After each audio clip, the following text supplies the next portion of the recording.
우주 항공에 대해서 저희가 생각과 공감을 함께 나누는 이해의 균형점을 좀 찾아보고자 하는데요.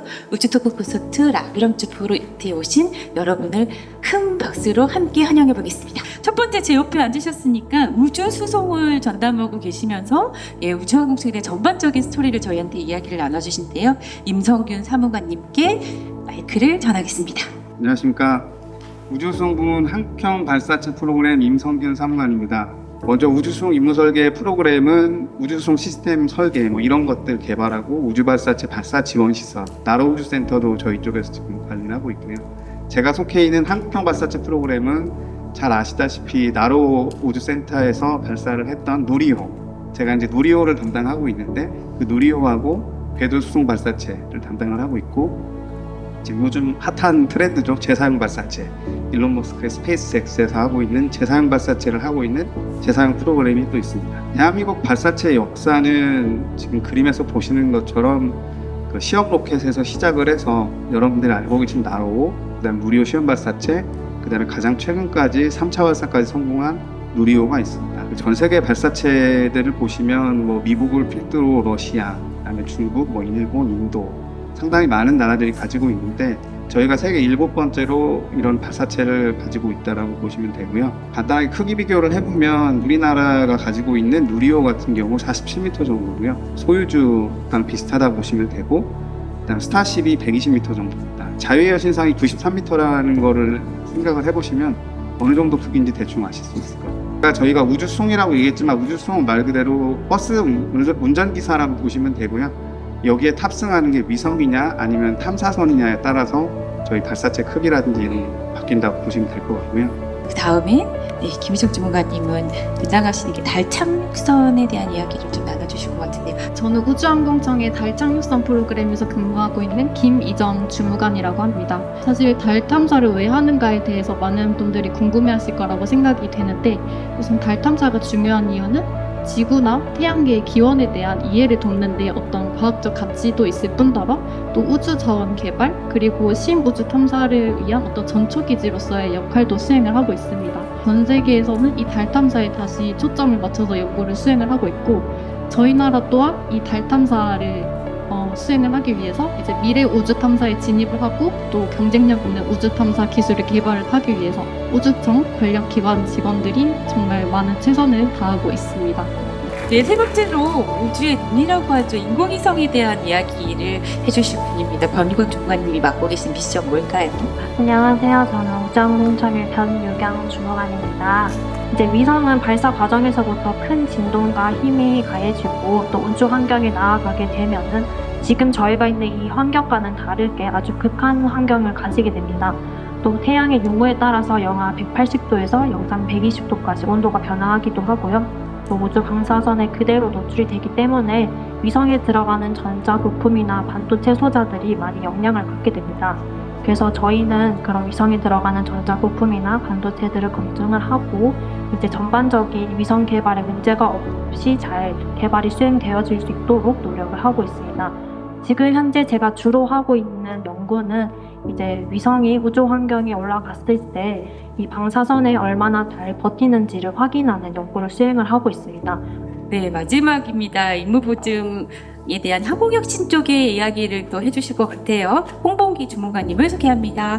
우주항공청 항공혁신 부문에서 근무하고 있는 홍범기 주무관입니다. 저희 항공혁신 부문은 미래 항공모빌이죠. UAM, AAM에 대한 핵심 기술에 대해서 연구를 하고 있고, 차세대 항공기 엔진 그리고 무인 항공기 안전성 향상 등에 대한 기술을 추가적으로 수행하고 있습니다. 소개 잘 들으셨죠? 네, 감사합니다. 본격적으로 저희가 토크 콘서트를 진행을 해보려고 하는데요. 이 하나하나의 토픽을 가지고 저희가 우주항공에 대한 이야기를 나눠보도록 하겠습니다.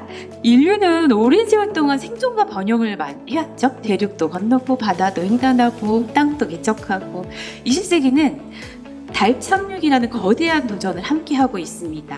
그렇다면 인류의 다음 목표로 더 적합한 미션은 무엇일까요? 라고 질문을 드렸습니다. 그럼 A라고 대판에 대한 전문가 의견들을 한번 들어보도록 하겠습니다. 우주 생명체 탐사 연구를 진행을 하면 이런 우주 내 생명 가능성에 대한 이해를 넓힐 수 있는 이 과학적 대전환점이 될 것 같기도 하고, 또 우주 생명체 탐사가 외계 행성 정착 준비의 기초 자료가 될 수 있지 않을까라는 생각이 들어서 저는 A를 택하였습니다. 외계 행성 정착을 위해서는 사실 그 행성에 대한 탐사가 먼저 이루어져야 되고, 그 중에서 생명체가 있는지, 미생물이라도 할 수 있는 환경이 갖춰져 있는지도 이루어져야 된다고 생각해서 우선순위로 저는 우주 생명체 탐사가 더 중요하다라고 생각하여 A를 선택하였습니다. 네, 좋습니다. 우주 생명체 탐사가 중요하다. 먼저 적합하다. 대답하셨는데요. 두 분의 다른 의견 한번 들어보도록 하겠습니다. 지구에는 현재 뭐 기후 위기라든지 자원 고갈 같은 다양한 문제들이 발생을 하고 있는데, 이런 의미에서 다른 행성에서의 어떤 대체 거주지에 대한 연구를 수행을 하는 게 인류 미래에 있어 더 도움이 되지 않을까라는 생각이 행성 정착 준비에 저는 한 표를 던졌습니다. 네, 대체 연구를 해야 된다. 임석경 사무관님 어떻게 생각하시는지? 저는 사실 두 개 다 필요하다라고 생각이 들긴 하는데, 외계 행성 정착 준비가 오히려 조금 더 우선돼야 된다고 생각하는 게, 기본적으로는 그 지구의 자원 고갈 측면이 있고, 그다음에 이 정착 준비함에 있어서 더 기술적 난도가 높기 때문에 그 부분을 우선순위로 정하고 더 먼저 시작을 해야 되지 않나 싶습니다. 두 번째 질문 들어가겠습니다. 인류는 이미 궤도 진입과 로봇 탐사를 넘어서 유인 업무를 현실화했는데요. 네, 우주 연구자들에게 있어서 더 어려운 미션은 뭘까요? 하고 여쭤봤습니다. A. 달에 착륙하기. B. 발사체에 사람 탑승하기. 어떤 답이 나왔는지 시작해보세요. 두구두구두구. 하나, 둘, 셋.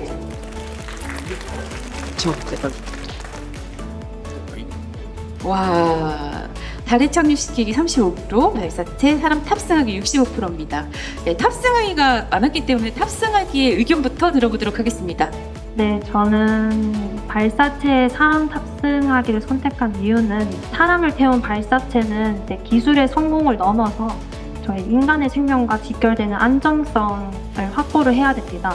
이 안정성을 확보를 하기 위해서는 이 시스템의 전반적으로 이제 수백 가지 이상의 위험 요소를 또 고려해야 되고, 또 2중, 3중 안전 설계가 중요하다고 생각합니다. 만약에 위성에 사람이 탑승을 한다면 또 수만 가지의 여러 고려 사항들이 좀 더 필요할 거라고 저는 생각을 해서 B번을 선택을 하였습니다. 아, 맞습니다. 안전이 정말 중요합니다. 네, 그러면 A라고 대답하신 세 분의 의견을 한번 들어보도록 하겠습니다. 그 탐사선을 달에 착륙시키기가 이게 사람이 탑승을 한 탐사선이냐가 좀 중요할 것 같은데요.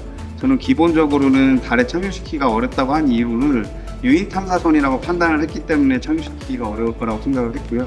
기본적으로 그 달에 착륙을 하려면 달의 환경 조건이라든지 여러 가지 기술적인 난도가 사람 탑승하는 거 플러스 알파로 더 들어가는 거라고 생각을 하기 때문에, 그것 때문에 이제 유인 탐사선을 달에 착륙시키기는 더 어려운 미션이 아닌가라는 생각이 들었습니다. 저도 달 탐사선을 착륙시키는 게 더 어렵다라고 생각을 했던 이유 중에 하나가, 사실 달 같은 경우는 지구와 굉장히 다른 환경을 가지고 있는데, 특히나 대기가 없기 때문에 어떤 감속 시스템을 이용을 하기가 힘듭니다.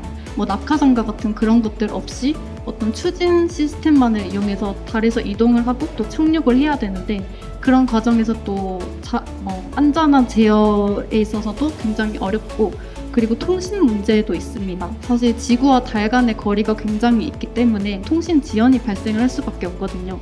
그렇기 때문에 착륙 시에 어떤 통신의 자동화 기술이 필요한데, 그런 부분에 있어서도 굉장히 고도화 기술이 필요하기 때문에 달에 착륙선을 탐사시키는 것이 조금 더 어렵지 않나라고 생각이 듭니다. 네, 대기와 통신 문제가 해결돼야 될 것이다. 마지막으로 조종사 출신의 과학자는 어떤 의견인지?